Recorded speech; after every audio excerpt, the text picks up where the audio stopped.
A very good evening to everybody watching. Thank you for joining us tonight on the evening review.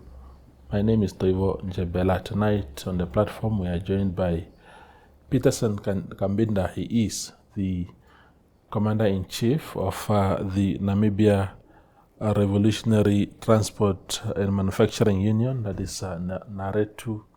And we are here to catch up on the latest of the union and also pick his brain on a number of things happening in the country. Thank you very much, my brother. You've neglected us. It's been a minute since you came here. Yeah, no, thank you very much, and good evening to your viewers. Yeah, no, it had been a long time we have not been invited to, to the this platform. Progressive platform. Yeah.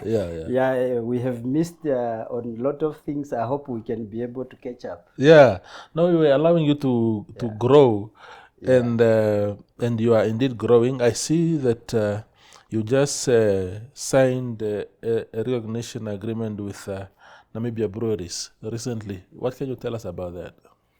Yeah, no, thank you very much. I think it's this interview is taking place when we are just 1 week away from making 5 years of our existence. Next week, Tuesday, we will be turning 5 years of our existence. And we have grown in 5 years. I will be able to say that we have grown to being a puppy, to being a bulldog in our country. Yeah. And currently, as we speak, I will be able to say that we have taken over majority of the employees which are in our scope. That's why we are now a bulldog, no longer a puppy. Because as we speak now, we have taken over, I could be able to say, not just only Namibian Brewery. I will be able to tell you that we have entered the Luderitz Namport. We have entered the Valfes Namport. We have entered our airport at Hosea Kutako. We have entered the manufacturing, which is both we talk about food, which is Namib Mills is with us. If we talk about the soft drink, your Coca-Cola, they are with us. And then Namibia Brewery who make for us the anointed water, they are with us. So that is how far we have at least made good progress as far as the other industries are concerned. Yeah. Well, what makes you think is your main attraction? What is attracting all these employees across these sectors to join Naretu instead of other existing and maybe even veteran unions, if you like? No, one thing which I would be able to say that our main attraction, you see, union is bread and butter issue. And our main attraction is that we are unapologetic and with what we do. And our people have also suffered for a very long time. Yeah. Now, previously, there was a lot of dirtiness as far as unions is concerned. And Naretu have brought hygiene in that space. And I would be able to say at this rate, I can be able to tell you that we are the fastest and only fastest growing union in the country. And people are coming to us due to service delivery. That is the main thing, is that when people join us, because as a union, you are there to provide hope where there is no hope.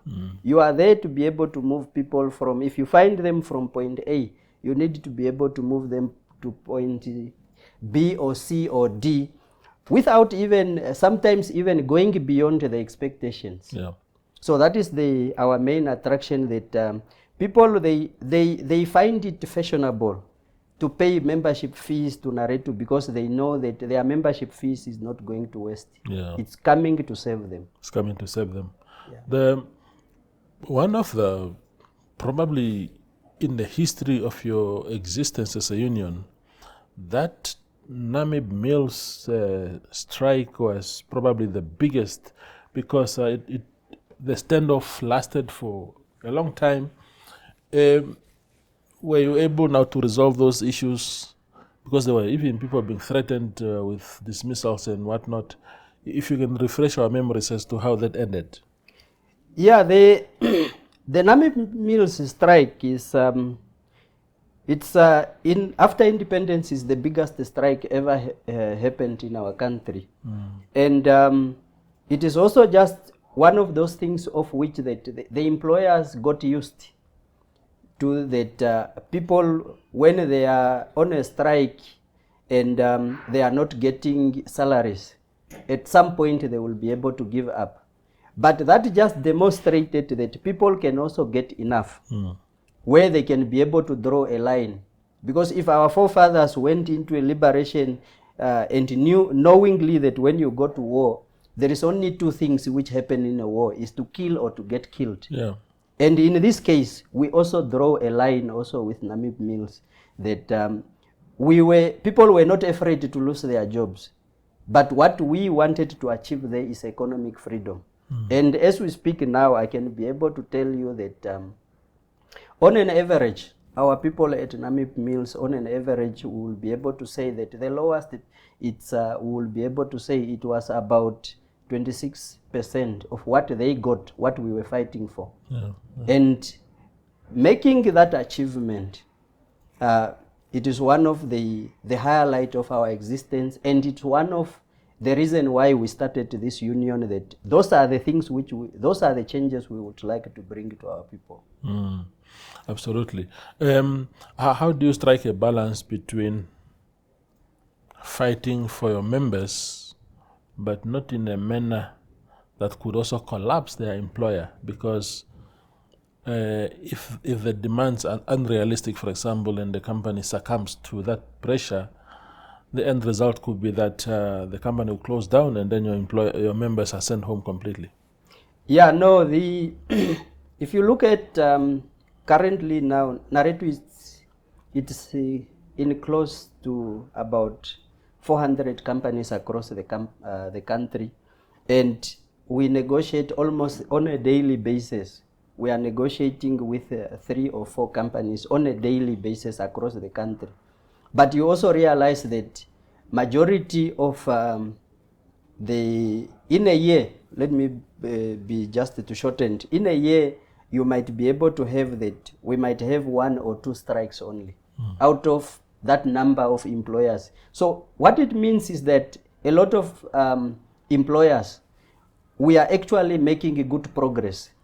We are rehabilitating them, and they are starting to also be able to understand that having employees which you are making good profits, but you are not, the employees are not enjoying part of that profit. Yeah. We are trying to be able to tell them that that one is a recipe for disaster, and in invitation to Naretu that they will deliver for you chest pains.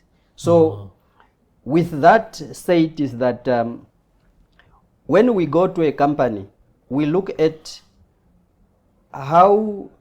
what are the numbers of that company, in which range they can be able to be. And when we are asking, we strike the balance that at the end of the day, we also understand that the company needs to be sustainable for it to be able to continue creating jobs. And we don't go there and negotiate that if the company is making $100, we want that $100, then we will end up living hand to mouth. No, but we want a fair share from that $100. So that is how we strike the balance. Yeah, you spoke about Naretu being the fastest growing union at the moment in the country.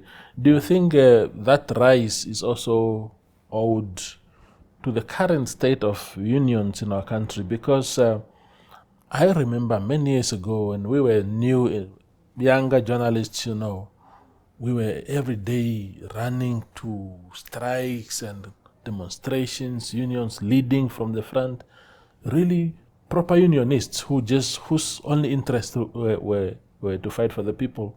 And we barely see that lately. Do you think Naretu has then seen that gap and sort of captured it?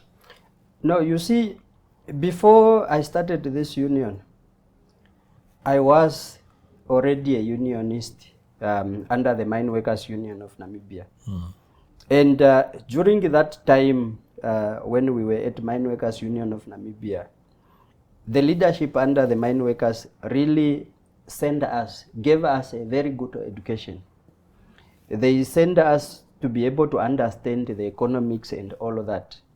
And through those education which we were provided through that process, then I took up that initiative and I saw the gap in the market.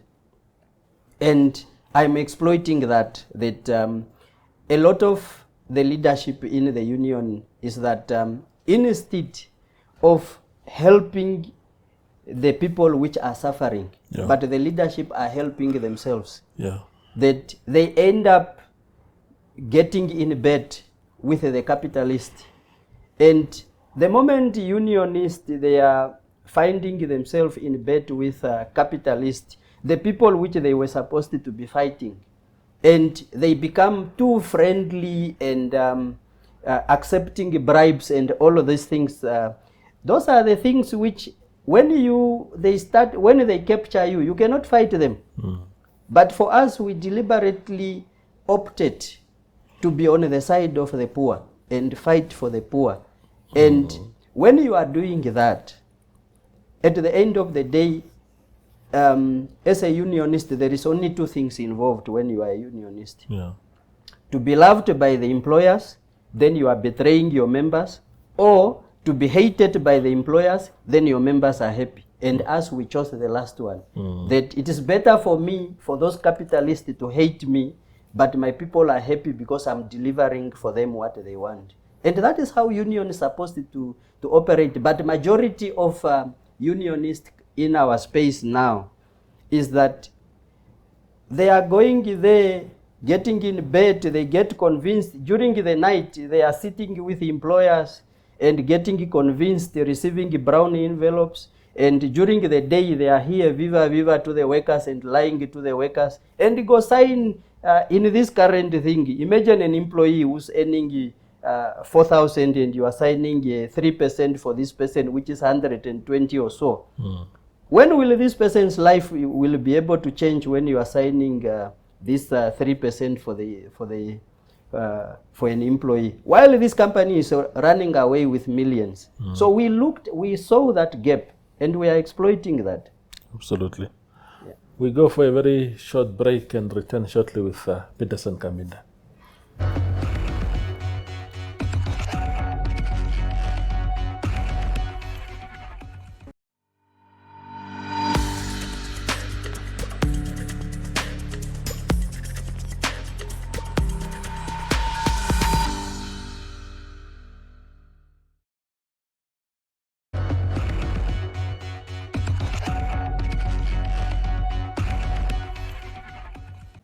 We are talking to Petersen Kambinda from Naretu, the union that he says is the only one growing in the country at the moment. So let's talk about,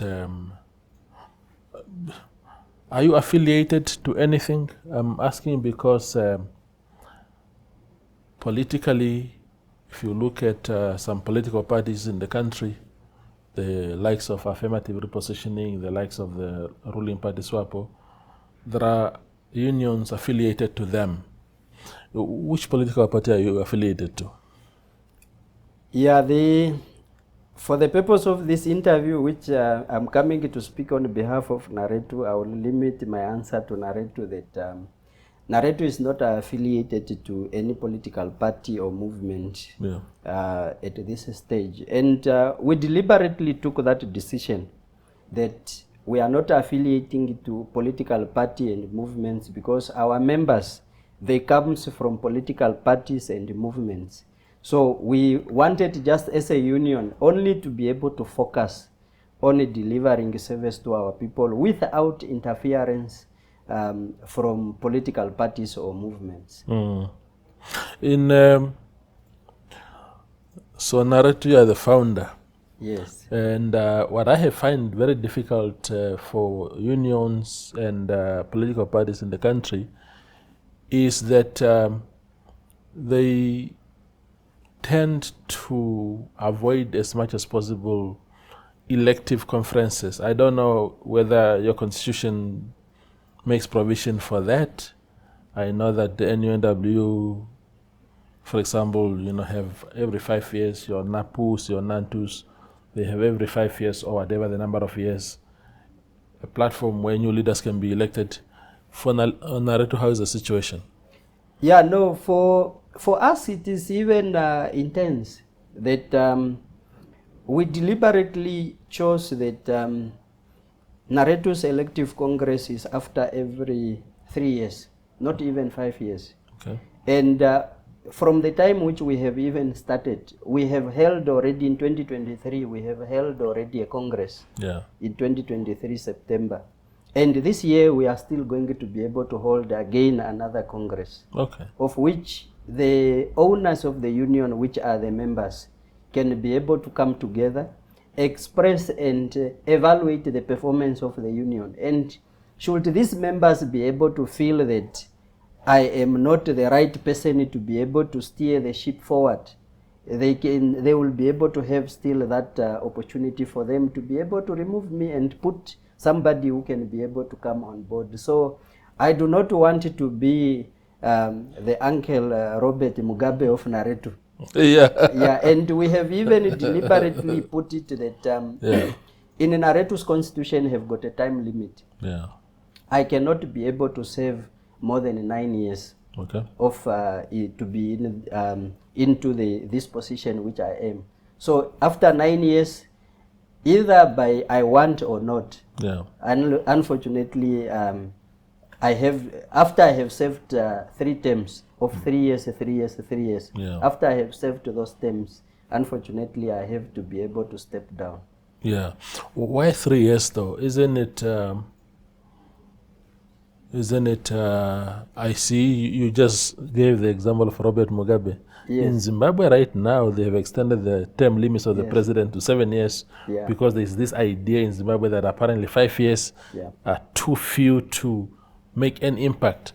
What can you do in 3 years? No.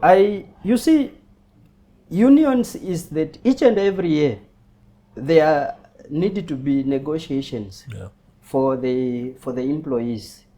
And I believe that in my years which I'm going to be able to serve, in 5 years already, we have made the impact which we have made. And in my terms which I have to be able to serve as per our constitution, I believe that I have to be able to do my utmost best on each and every day of my existence to deliver service to my people. And I also believe that sometimes how you evaluate a leadership, either if they can be able to make a difference, is also when they are gone. And I know that in my terms which I'm going to be able to serve, if I am a good leader, I can be able to do what is needed from me, that even when I am gone, in my terms which I have served, the organization will still cannot even feel a pinch that Petersen have left. The organization will still be able to live to up its way it's supposed to be able to deliver to its expectations, that people can still be able to feel that Petersen was here, he developed an organization, this organization which have brought for us this, and after he have left, he have also left capable people who can be able to take the organization forward. In other words, Naretu must outlive its founders. Yes. And that is it's a good principle, I can tell you that, but there's also this sense of entitlement in our politics and our union space where people say, oh, if I'm the founder, how can I be checked out of my own union? So surely, I found it quite interesting that after 9 years, you ought to make space for, we are not going to see Petersen Kambinda amending the constitution quickly so that the 9 years can be extended. You see, an amendment of a constitution, it cannot be Petersen's decision. It is a decision, the highest decision-making body is a Congress. But as of now, I will be able to speak relating to our current constitution that I cannot be able to serve more than 3 terms of 3 years, which totals to 9 years. So that is how it is. But even on myself, personally, I would like to be able to believe that I wanted to build this organization, and I have to be able to leave it to someone, others to be able to take care of, because at no point do I believe that I am the best. I also believe that there are a lot of capable Namibians out there who can be able, even if Petersen is not here, who can be able to step in, and they can even do much better than what Petersen have done. So what I am trying to do is that it's just more or less just like I am building a house. And after that, or someone who plant a tree, it's not always that you plant the tree and you want that when this tree start giving me fruits, I want to be eating these fruits myself. But you plant the tree, that after that, even you water it, maybe even the fruits of that tree, yourself you might not even go enjoy it. And that is my principle, that I want this organization. The only thing which gives me sleepless nights is that when I leave, I want this organization to do even much better than when I am in the cities. The feelings I have for Naretu is just the same feelings I have for my kids, whereby that I don't want my kids to be able to go end up where I have ended. I want my kids to go and do better than me. It's the same feelings I have for this organization, that when I'm gone, I want this organization to be able to go and be much better than even when I'm here. And I'm working toward that. Because there are certain things which I am doing to make sure that when I'm gone, this organization will not be able to follow me, but it will be able to outlive me.